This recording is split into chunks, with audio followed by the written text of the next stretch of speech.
ओम शांति। आज बाबा के 14 फरवरी की साकार मुरली। मीठे बच्चे, तुम्हें श्रीमत मिली है कि आत्म अभिमानी बन। बाप को याद करो, किसी भी बात में तुम्हें आर्ग्यू नहीं करना है। वाद विवाद, बहस, आर्ग्यू नहीं करना। प्रश्न, बुद्धि योग स्वच्छ बन बाप से लग सके, उसकी युक्ति कौन सी रची हुई है? बताइए। बुद्धि योग स्वच्छ बन बाबा से लग सके, उसकी युक्ति कौन सी रची हुई है?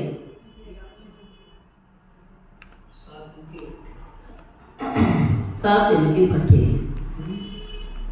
कोई भी नया आता है, उसे 7 दिन के लिए भट्टी में बिठाओ, जिससे बुद्धि का कीचड़ा निकले और गुप्त बात, गुप्त पढ़ाई, गुप्त वर्षे को पहचान सकें।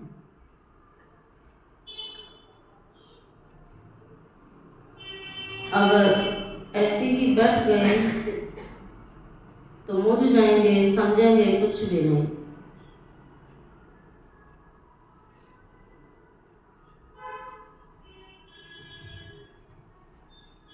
और आज का गीत है जाग सजनिया जाग। ओम शांति। बच्चों को ज्ञानी तो आत्मा बनने के लिए ऐसे ऐसे जो गीत हैं वे सुनाकर फिर उसका अर्थ करना चाहिए, तो वाणी खुलेगी, मालूम पड़ेगा कहाँ तक सृष्टि के आदि मध्य का ज्ञान बुद्धि में है। बच्चों की बुद्धि में तो ऊपर से लेके मूल वतन, सूक्ष्म वतन, स्थूल वतन के आदि मध्य अंत का सारा राज है। जैसे चमकता है, बाबा के पास भी ये ज्ञान है जो तुम्हें सुनाते हैं। ये बिल्कुल नया ज्ञान है, ये बिल्कुल नया ज्ञान है। हर शास्त्र आदि में नाम है, परंतु वह नाम लेने से अटक पड़ेंगे, डिबेट करने लग पड़ेंगे, या तो बिल्कुल सिंपल रीति समझाते हैं। भगवान वाच, मुझे याद करो, मैं ही पतित पावन। कभी भी श्री कृष्ण, ब्रह्मा, विष्णु, शंकर आदि को पतित पावन नहीं कहा जाएगा। सूक्ष्म वतन वासियों को भी तुम पतित पावन नहीं कहते हो, तो फिर स्थूल वतन वालों को कह सकते हैं? बाबा ने कहा जब ब्रह्मा, विष्णु, शंकर को ही पतित पावन नहीं कहेंगे, सूक्ष्म वतनवासी देवताओं को पतित पावन नहीं कहा जाता है, तो स्थूल वतन में रहने वाले पतित मनुष्य पतित पावन कैसे हो सकते हैं? ये ज्ञान भी तुम्हारी बुद्धि में ही है। शास्त्रों के बारे में जास्ती आर्ग्यू करना अच्छा नहीं है। बाबा कहता है तुम किसी से वाद विवाद नहीं करो, क्योंकि ज्ञान ना पहले किसी ने सुना है और ना किसी शास्त्र में लिखा है। उन्होंने शास्त्र पढ़े हुए हैं, उस आधार से कंपेयर करेंगे तो वाद विवाद करते। बच्चों को नहीं करना है, बहुत वाद विवाद हो जाता है। शास्त्रार्थ इतना कई वाद विवाद करते हैं आपस में, एक दो को लाठियां मारने लग जाते हैं, बहस हो जाती है, झगड़े हो जाते हैं। तुमको बहुत सहज समझाया जाता है, शास्त्रों की बातों में टू मच नहीं जाना है। मूल बात है ही आत्म अभिमानी बनने की, तो ये मूल प्रैक्टिस करनी है और जास्ती बातों में नहीं जाना है। सारा ज्ञान का सारा है, बाप और वर्षे को याद करो। ये लक्ष्य मिल चुका है, टारगेट मिला हुआ है, तो इस प्रैक्टिस में लगना है। अपने को आत्मा समझना और बाबा को याद करना सारे ज्ञान का सार है। इस श्रीमत आपको मुख्य मिली हुई है, इस प्रैक्टिस को करो। बाकी तो सब डिटेल है और सारी डिटेल इसी जो सार की बात सुनी इसी के लिए डिटेल समझाई जा रही है, ताकि आप बाप और वर्षे को याद कर सकें। बीज कितना छोटा है, बाकी झाड़ का विस्तार है। जैसे बीज में सारा ज्ञान समाया हुआ है, वैसे ये सारा ज्ञान भी बीज में समाया हुआ है। तुम्हारी बुद्धि में बीज और झाड़ आ गया।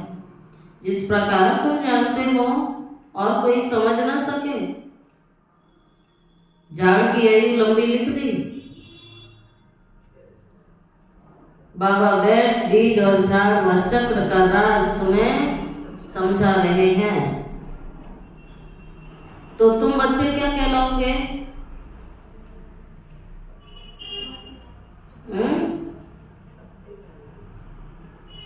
बाबा कहता है तुम बच्चों को कहेंगे स्वदर्शन चक्रधारी। कोई नया आए, बाबा महिमा करे स्वदर्शन चक्रधारी बच्चों, तो कोई समझेगा? विवाद बाबा ने कहा 7 रोज भट्टी में बिठाओ, नए को समझ में आएगा नहीं। बाबा कहे स्वदर्शन चक्रधारी बच्चों, तो नए को समझ में आएगा नहीं। तो बाप भी कहते हैं महिमा करे स्वदर्शन चक्रधारी बच्चे, तो कोई समझेगा नहीं, वह तो अपने को बच्चे ही नहीं समझते। बाप भी गुप्त है तो नॉलेज भी गुप्त है। तो भगवान की कारोबार भी गुप्त रीति से चल रही है, वर्षा भी गुप्त है। नया कोई सुनकर मुझ पड़ेंगे, इसलिए 7 दिन की भट्टी का कोर्स उन्हें कराना जरूरी है। बिठाया जाता है यह तो 7 रोज भागवत रामायण चलती है ना, नियम बना हुआ है 7 दिन का। तो ये 7 रोज की कोर्स जो भगवान ने कराई थी, ये उसी का यादगार चला रहा है। वास्तव में इस समय 7 दिन के लिए भट्टी में रखा जाता है, तो बुद्धि में जो सारा किचड़ा है वो निकल आएगा। बाप से बुद्धि योग लग जाए।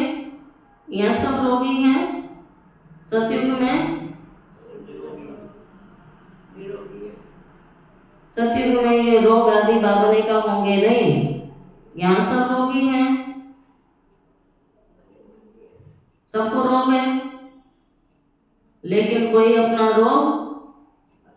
रोग नहीं समझ रहे हैं। खुशी खुशी चुप कर रहे हैं और कई अपने को रोगी समझते हैं। ये रोग वो रोग, रोगी की दुनिया है तो सारी दुनिया ही रोगी है। तो उस महसूसता में नहीं रहना है। रोग का काम है आना, तुम्हारा काम है भगाना।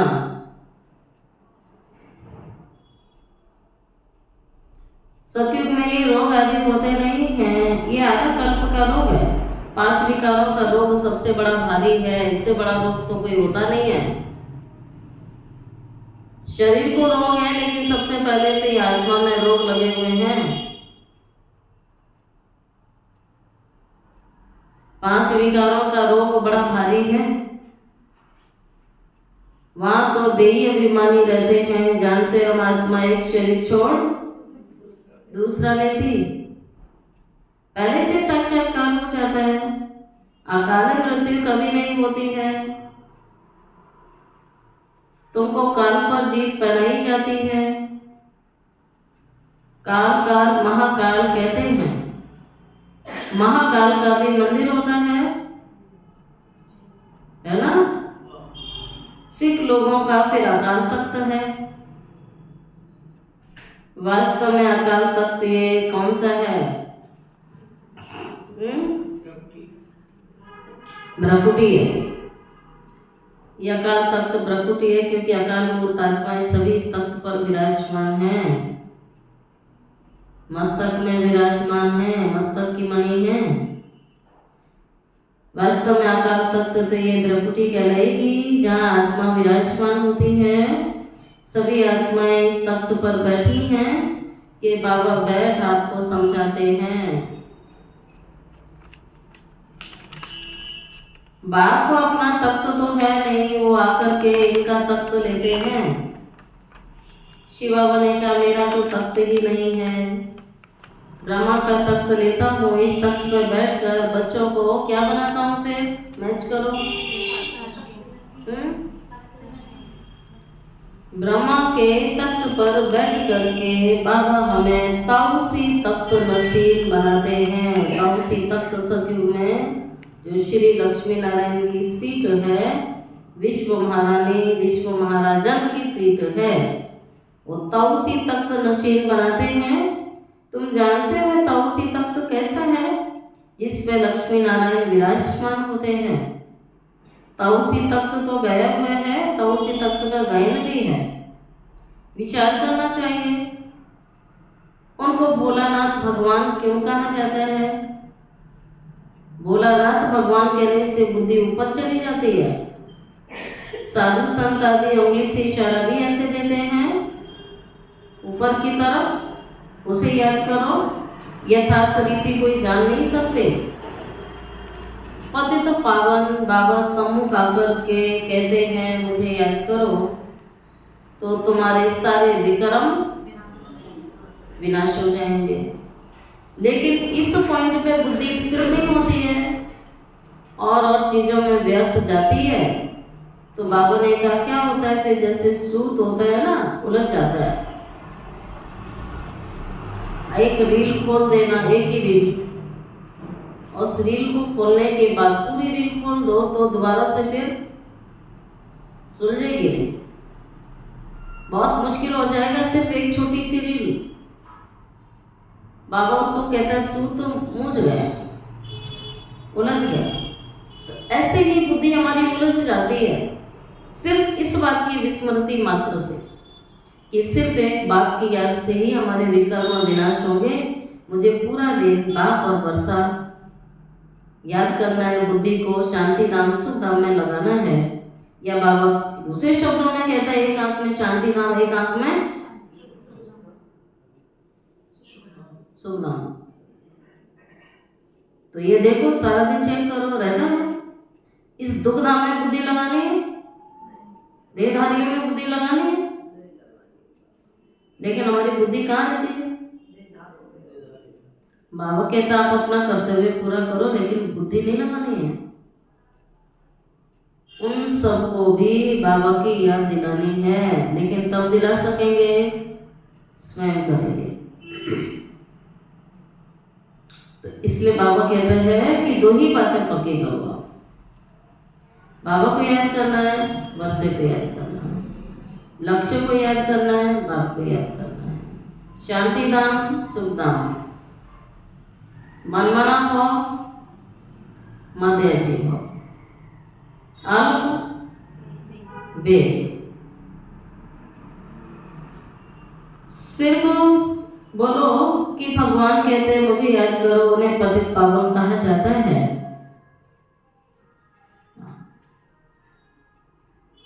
तो फिर बाप कहते हैं विचार करना चाहिए, बाप की याद से ही तुम्हारे विकर्म विनाश हो जाएंगे, गारंटी है।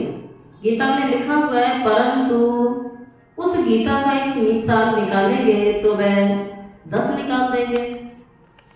कोई एग्जाम्पल हम किसी शास्त्र का देते हैं और कई बार पढ़ा हुआ होता नहीं है, तो आप कोई एग्जाम्पल अगर देते भी हैं, वो लोगों ने पढ़ा हुआ है, वो 10 एग्जाम्पल दे देंगे। इसलिए बाबा कहता है ज़्यादा शास्त्रों के एग्जाम्पल आपको देने की दरकार नहीं है। जो शास्त्र आदि पढ़े हुए हैं वह समझेंगे, हम लड़ सकेंगे। तुम बच्चे जो इन शास्त्रों आदि को जानते ही नहीं हो, तुम्हें उनका कभी नाम भी नहीं लेना चाहिए। क्या समझा? बाबा ने कहा उनका तुम्हें नाम नहीं लेना चाहिए, सिर्फ बोलो भगवान कहता है, सिर्फ ये बोलो मुझे अपने बाप को याद करो। उनको पतित पावन कहा जाता है, गाते भी हैं पतित पावन सीताराम, रघुपति राघव राजा राम। सन्यासी लोग भी जहाँ तहाँ धुनी लगाते रहते हैं। ऐसे मत अंतर बहुत हैं ये गीत कितना सुंदर है। कौन सा गीत?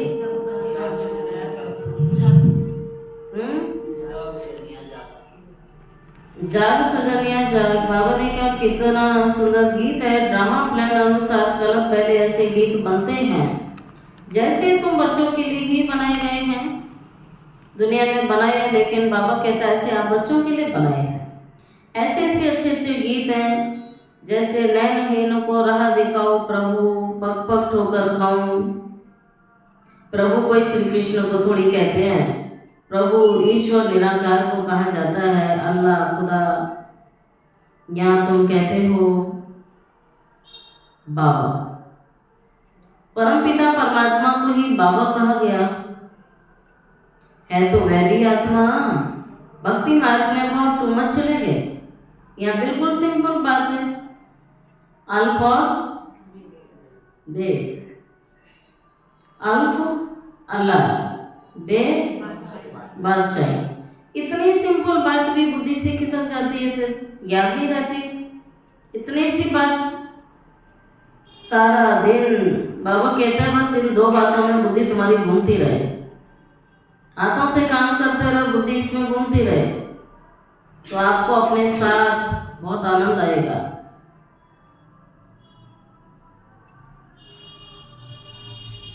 बाबा को याद करोगे तो तुम स्वर्ग के मालिक बन जाओगे।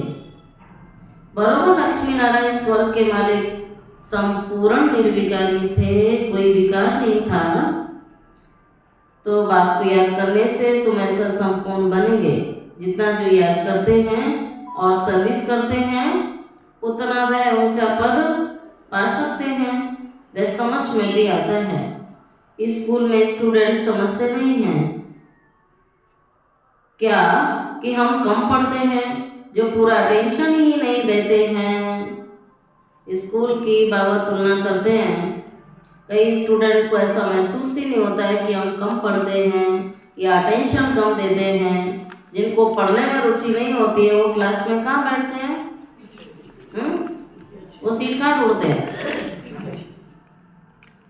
ऐसी जगह ढूंढेंगे जहाँ टीचर की नजर ना जाए, पीछे बैठे रहेंगे, ध्यान से सुनेंगे नहीं। बाबा कहता है कि कौन से स्टूडेंट के लक्षण हैं जिनको पढ़ना नहीं होता है, सिर्फ टाइम पास करने आए हैं क्लास में, तो समझते ही नहीं हैं, पीछे पीछे बैठते हैं। तो ये सारी बातें समझने की हैं।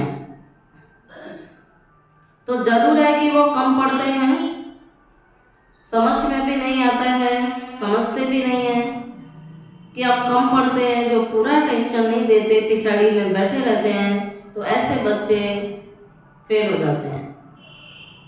पढ़ाई के टाइम तो पढ़ाई की नहीं है टेंशन से, और बाकी टाइम बुद्धि चलती रहेगी, अनेकों सवाल उठते रहेंगे। जबकि भगवान जब पढ़ाता है इस 1 घंटे के अंदर मुरली में हर बात की टचिंग आती है। जो आप सुन रहे हैं और टचिंग अलग से आएगी। बाबा व्यक्तिशाला कहता है, जैसे किसी को कोई बात समझाओ तो समझाता है क्या, लेकिन समझ में ज़्यादा आता है ना। भगवान भी हमें समझाता है, जब वो समझाने का टाइम होता है, जैसे हर चीज़ का एक समय फिक्स किया है ना बाबा ने, उस टाइम की वैल्यू अलग है। जैसे पूरा दिन योग लगाते रहो, लेकिन अमृत वेले का महत्व अलग है। तब बाबा ने कहा बाकी टाइम तुम मेरे पास आते हो, और अमृत वेले मैं तुम्हें जगाने भी आता हूँ, मदद भी करता हूँ, तुम्हारी सारी बातें सुनता हूँ। आपको जो भी कहना है उस समय कहो। ठीक पढ़ाने की बात है, आप मुरली कभी भी पढ़ लो, कभी भी सुन लो, लेकिन भगवान पढ़ाने का बात है, उसका टाइम 7 से 8 का टाइम फिक्स है। यूनिवर्सल टाइम रखा हुआ है सारे विश्व में। किसी भी सेवा केंद्र में जाके मुरली सुन सकते हैं, लेकिन टाइम क्या है? 7 से 8। उसने 7 से 8 का टाइम हमें दिया है कि वो पढ़ाने आएगा। तो फर्क हुआ कि टीचर पढ़ाने आया और एक आपने स्वयं पढ़ा, तो पढ़ाई में अंतर हो गया ना। फिर या आपने रात्रि पढ़ लिया, या आपने आप पढ़ लिया, या टीवी से पढ़ लिया, तो सम्मुख टीचर पढ़ाता है और टीवी से पढ़ने में फर्क हुआ कि नहीं हुआ? तो ये क्या होता है, ये अपने को खुश करने की बात है। भगवान जब पढ़ाता है, भगवान इस समय पढ़ाता है। जो कितना भी डल होगा, अगर वो अटेंशन से पढ़ेगा, आगे बैठेगा, अलर्ट होके सुनेगा, तो बाबा आप ही पढ़ाएगा, डायरेक्ट पढ़ाएगा। जो पूरा अटेंशन ही नहीं देते हैं, पीछे बैठे रहते हैं, वो फेल होने वालों के लक्षण हैं। अपने आप को रिफ्रेश करने के लिए बाबा के जो ज्ञान के गीत अच्छे अच्छे बने हैं, उन्हें सुनना चाहिए। कोई मना नहीं किया है। फिल्मी गीत हैं, बाहर के गीत हैं, लेकिन उनके शब्द अच्छे हैं, तो बाबा कहता सुनो, भले सुनो। जैसे आज की मुरली में 2 गीत थे, कौन से?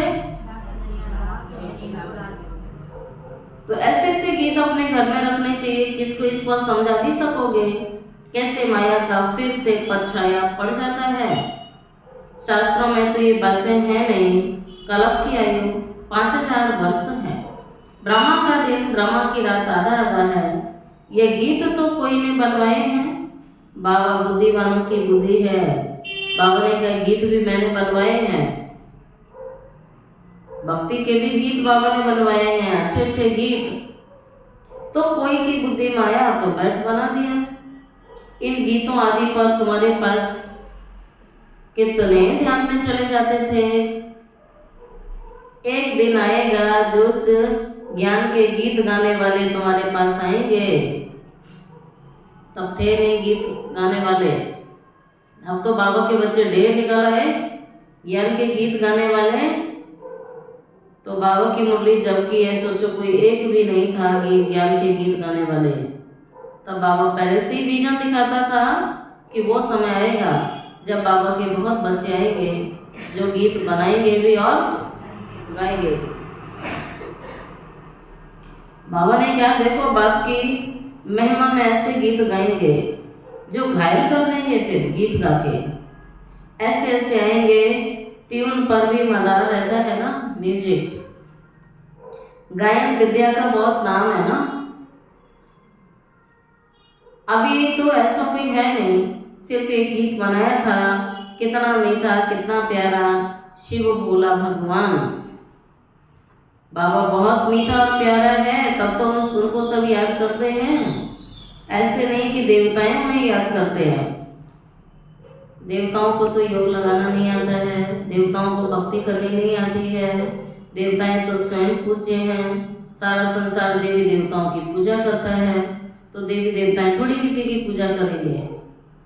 तो देव रूप में दिखा दिया, सभी को पूजा करते हुए, राम जी को, हनुमान जी को, गणेश जी को, शंकर जी को, सबको दिखाया। वो तो खुद देवता हैं, उन्हें तो याद करने की फिर आवश्यकता नहीं रहती है। तो याद तो इस समय सभी ने किया है जो बनने का लक्ष्य रखा है। तो देवताओं को थोड़ी किसी को याद करना है, याद मनुष्य करते हैं ना। दुखी कौन है? तो जो रोगी होगा दवाई वही लेने जाएगा, जो हेल्दी है वो फिर भी जाएगा कि हॉस्पिटल में एडमिट होने के लिए? कौन जाएगा? हॉस्पिटल किसके लिए है? बीमारों के लिए है। ऐसे थोड़ी कोई व्यक्ति मन कर रहा है चलो घूम फिर के आ जाएगा। अभी सुना कोई कहता आज हम हॉस्पिटल घूमने गए थे। मरीज होगा तो ही जाएंगे ना, नहीं तो नहीं जाएंगे। तो ठीक उसी प्रकार से बाबा कहता है मुझे भी कौन याद करेगा? जिसे शांति की आवश्यकता है, जिसे सुख की आवश्यकता है, जिसे खुशी की आवश्यकता है। देवताओं के जीवन में तो सब कुछ है ना। तो कमी मनुष्यों के जीवन में है, तो भक्ति मनुष्य करता है, याद मनुष्य करता है, ज्ञान में मनुष्य चल रहा है।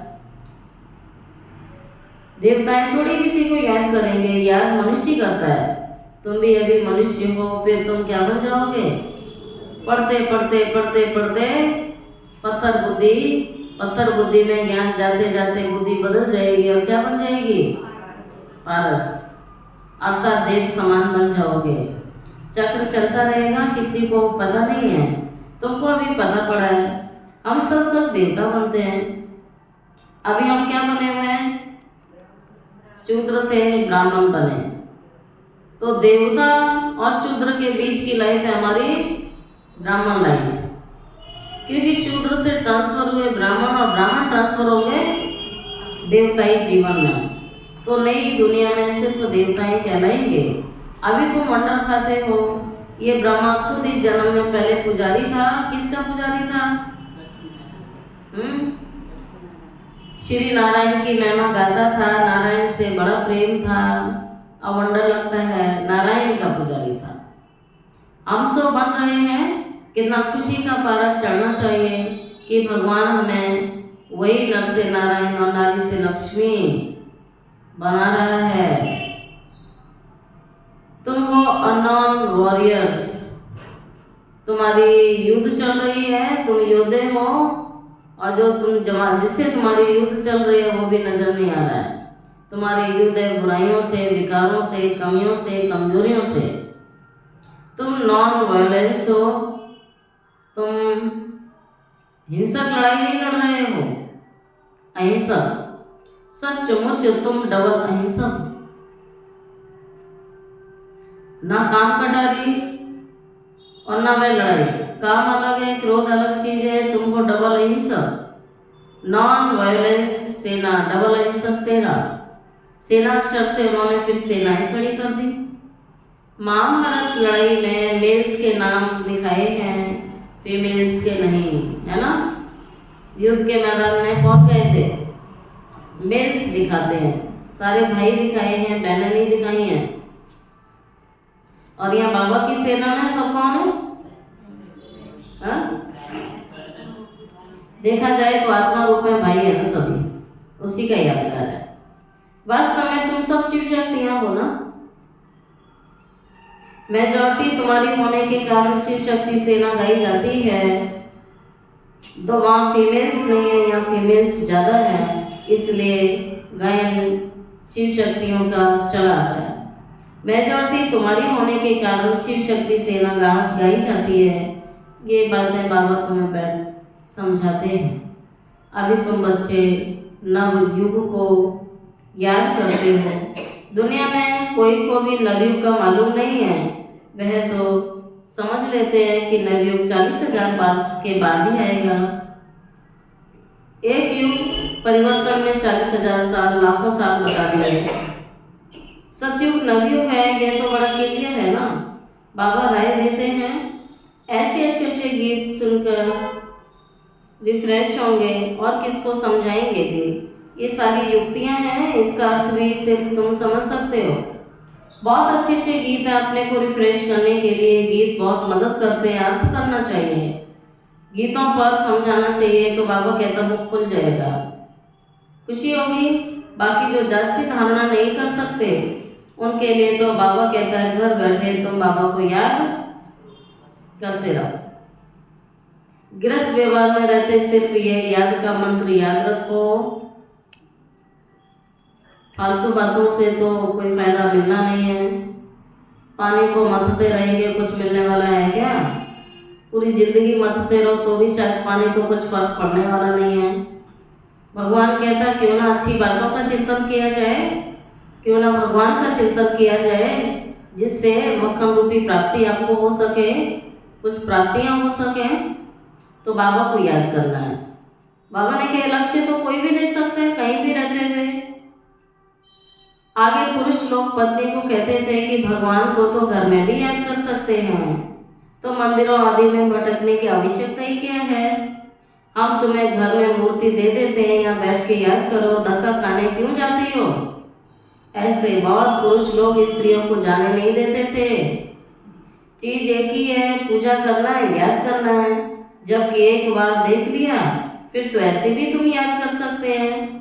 श्री कृष्ण का चित्र तो कॉमन है, मोर मुकुटधारी, तो तुम बच्चों ने साक्षात्कार किया है कैसे वहाँ जन्म होता है, वहाँ भी साक्षात्कार किया है।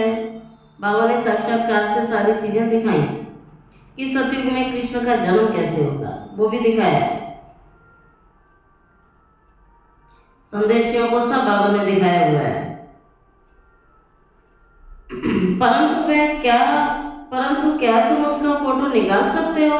एक्यूरेट तो नहीं निकलेगा। दिव्य दृष्टि से सिर्फ देख ही तो सकेंगे, बना तो नहीं सकते। हाँ, देख करके वर्णन कर सकते हैं कि क्या चीज आपने साक्षात्कार में देखी। बाकी वह पेंट आदि तो नहीं कर सकते आप। बल होशियार पेंटर हो, साक्षात्कार भी करे, ऐसा कोई पेंटर है जो साक्षात्कार करे, होशियार हो कि वो साक्षात्कार करे तब अपने हाथों से बनाए, तो पेंटर को साक्षात्कार हो।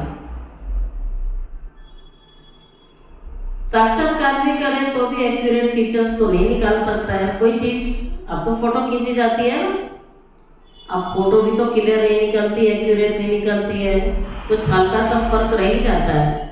एक रियल और फोटो में कुछ तो अंतर होता है, हल्का फुल्का फर्क होता है। अब तो कैमरे आ गए, बाबा ने कहा कोई चीज आप साक्षात्कार में देख के बनाएंगे तो फर्क हो जाएगा। बाबा ने समझाया कोई से आर्ग्यू जास्ती नहीं करना है, किसी से भी आर्ग्यू नहीं करना है। ये भी बाबा की श्रीमत है, बहस करने की नेचर होती है ना, बाबा उसको मना करता है। बोलो तुमको पावन बनने से काम है और शांति मांगते हो तो बाबा को याद करो, पवित्र बनो। पवित्र आत्मा तो यहाँ रह न सके, वह चली जाएगी वापस। आत्माओं को पावन बनाने की शक्ति किसमें है? बाबा में है। तो पावन तो बाप की याद से बनेंगे, और कोई तुम्हें पावन बना नहीं सकता। तुम बच्चे जानते हो ये सारी स्टेज है, इस पर नाटक होता है। इस समय सारी स्टेज पर रावण का राज्य, सारे समुद्र पर सृष्टि खड़ी है, तो ये बेहद का क्या है? टापू है। बेहद के होते हैं और ये है बेहद का, जिस पर आधा कल्प दैवी राज्य, आधा कल्प आसुरी राज्य होता है। यो खंड तो अलग अलग है, परंतु यह है सारी बेहद की बात। तुम जानते हो हम गंगा जमुना नदी के मीठे पानी के कंठे के बीच में, बाबा कहता कंठे पर रहोगे। समुद्र आदि पर जाने की आवश्यकता नहीं रहती है, नदियों के किनारे महल होंगे। यह जो द्वारिका कहते हैं वह कोई समुद्र के बीच नहीं होती, द्वारिका कोई दूसरी चीज नहीं है। तुम बच्चों ने सब साक्षात्कार किए हैं। शुरू में संदेशी और गुलजार बहुत साक्षात्कार करती थी, इन्होंने बड़े पाठ बजाए क्योंकि भट्टी में बच्चों को बहलाना था, तो साक्षात्कार से बहुत बहुत बहले। बाबा कहता है फिर पिछाड़ी में बहुत बहलेंगे, वह पाठ फिर और है। गीत भी है ना, हमने जो देखा सो तुमने नहीं देखा। तुम जल्दी जल्दी साक्षात्कार करते रहेंगे, जैसे इम्तिहान के दिन नजदीक होते हैं तो मालूम पड़ जाता है।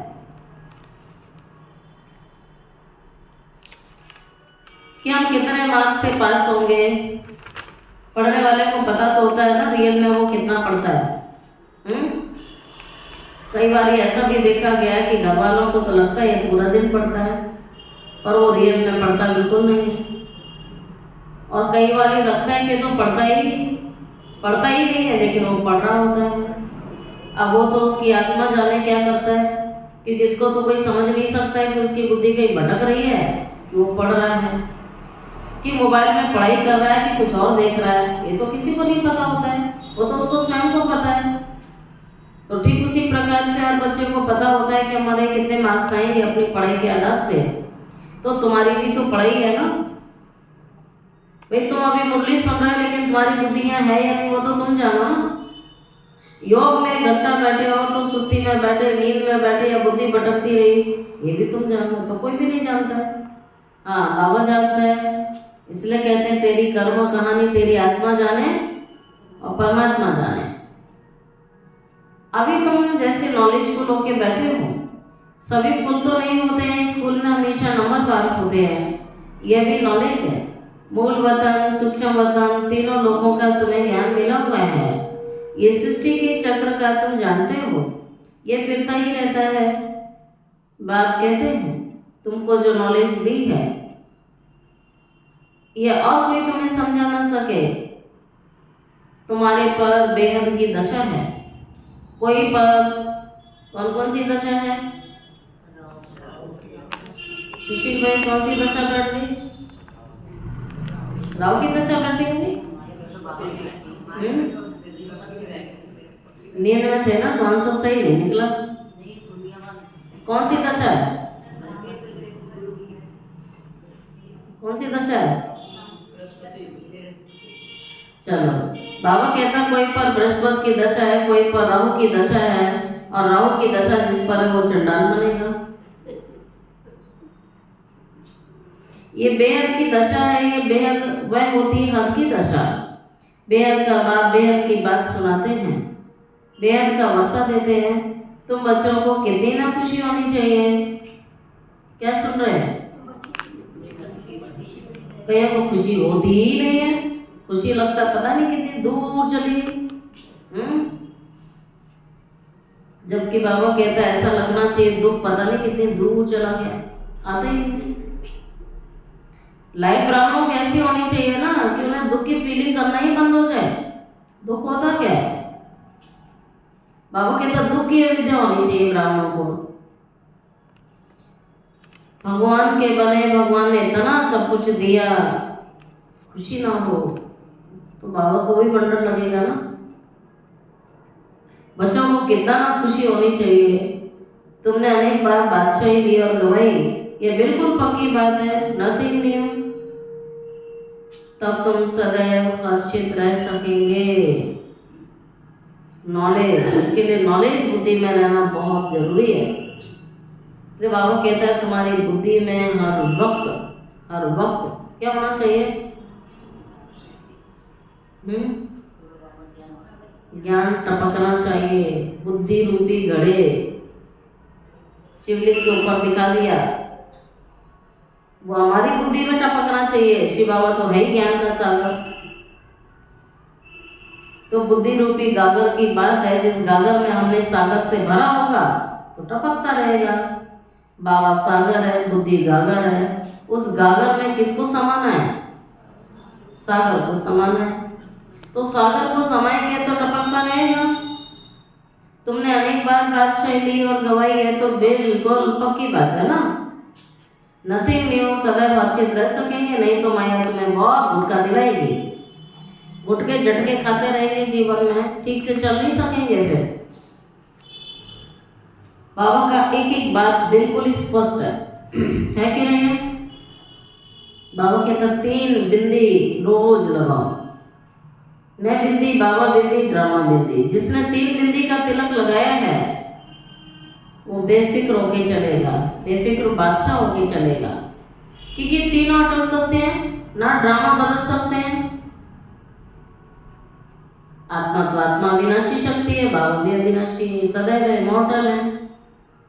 तीनों ही अविनाशी हैं। तो 3 अविनाशी बिंदी सदैव लगी रहें। तो तुम सभी आशिक हो उस माशूक के। बाबा मेरा माशूक है और मैं उसकी आशिक हूँ। सब आशिक उस एक माशूक को याद करते हैं ना, वह आकर सभी को सुख देता है। बाबा सदैव हमें सुख देता है। आधा कल्प उन्हें याद किया जाता है, अब वह मिला है तो कितनी खुशी होनी चाहिए। भाई जिसे ढूंढते आए मंदिरों में, कंदराओं में, गुफाओं में ढूंढा है, वो मिल गया तो खुशी होगी। नहीं मिला तो फिर कैसे हो सकती है? तो फिर सिर्फ मुख से कह रहे हैं मिल गया कि खुशी नहीं है, और मिल गया है तो प्रूफ क्या है? खुश रहेंगे। अच्छा मीठे मीठे सिक्की लदे बच्चों प्रति माता पिता बाप दादा का याद प्यार, गुड मॉर्निंग। रूहानी बाप की रूहानी बच्चों को नमस्ते। रूहानी बच्चों की रूहानी बाप दादा को याद प्यार, गुड मॉर्निंग और नमस्ते नमस्ते नमस्ते। शुक्रिया बाबा, शुक्रिया बाबा, शुक्रिया बाबा। क्या सुना?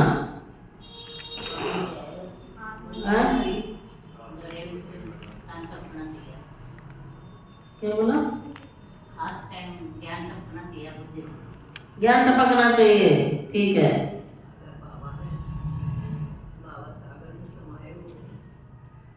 सदैव हर्षित रहने के लिए नथिंग न्यू का पाठ पक्का करना है।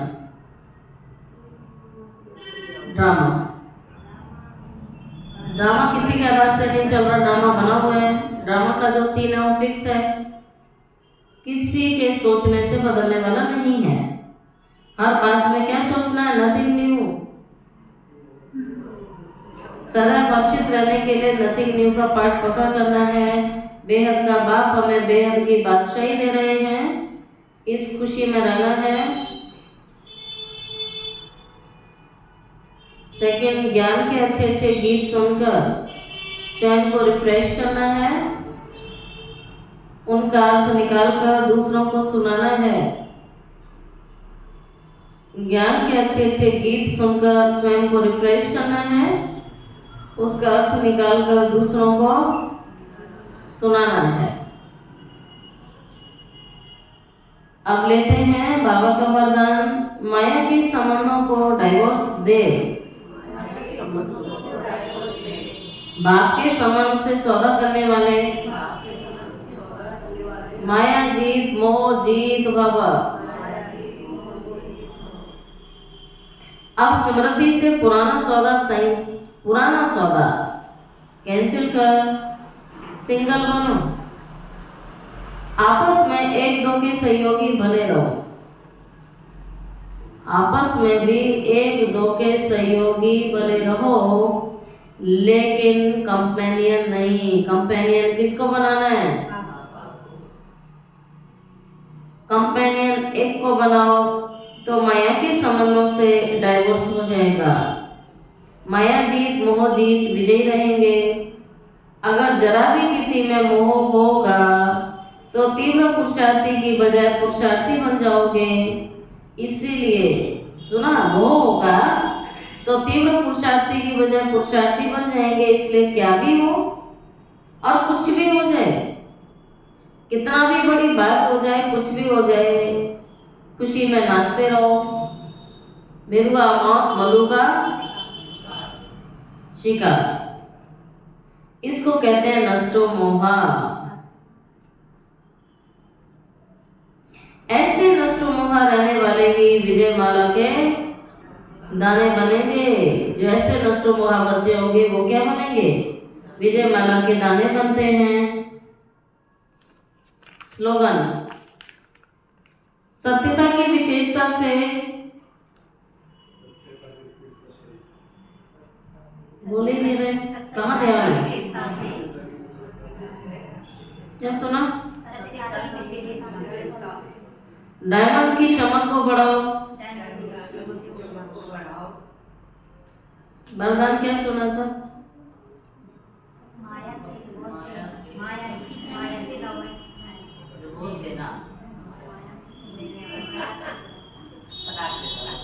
क्या सुना वरदान?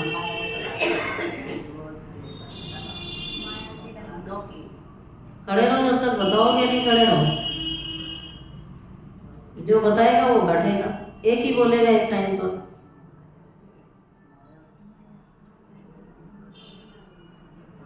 जब याद आ जाए तो बता देना, ठीक है?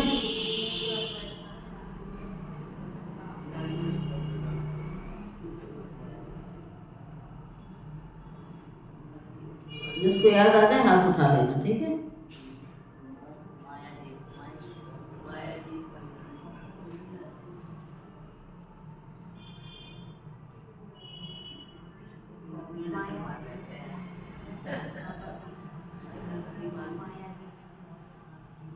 जिसको याद आ गया। पीछे बैठा कौन है? कौन बैठा है? क्यों, आपको याद है? तो बैठे क्यों?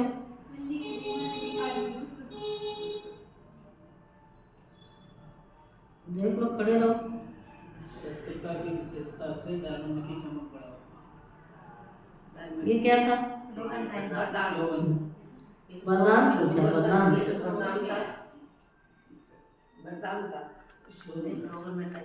वरदान सुनाओ ना, स्लोगन सुन लिया है, वरदान भी कभी सुना है? रिपीट भी किया आपने। माया के संबंध को बाप में संबंध से सौदा करने वाले माया जी पढ़ के सुनाया। तो फिर ये क्या हुआ? हमारा टेंशन नहीं है पढ़ाई पर, कुछ नहीं सुन रहे हैं तो सही तरह रिपीट कर दिया ना, उसको समझा, बाबा ने डिटेल भी समझा दी ना, सुना ही नहीं, कुछ भी नहीं सुन रहे हैं। अपना टाइम खराब है और सबका टाइम खराब, पढ़ते नहीं है ना ध्यान से। वरदान आज का था, माया के संबंधों को डाइवोर्स दे, बाप के संबंध से सौदा करने वाले। आगे बस माया जीत मोह जीत भाव। आज का होमवर्क है, बाप दादा चाहते हैं हर बच्चा एक रस श्रेष्ठ स्थिति के आसनधारी, एकांतवासी, अशरीरी, एकता स्थापक, एक नामी। ठीक है, ऐसे कितनी सारी चीजें, एकांतवासी, अशरीरी, एक रस स्थिति के आसनधारी, एकता स्थापक, एक नामी, इकोनॉमी के अवतार। एक दो के विचारों को समझ के सम्मान दो, एक दो को इशारा दे, लेन देन कर आपस में संगठन की शक्ति का स्वरूप प्रत्यक्ष करें, क्योंकि आपके संगठन की एकता की शक्ति सारे ब्राह्मण परिवार को संगठन में लाने के निमित्त बनेगी। ओम शांति।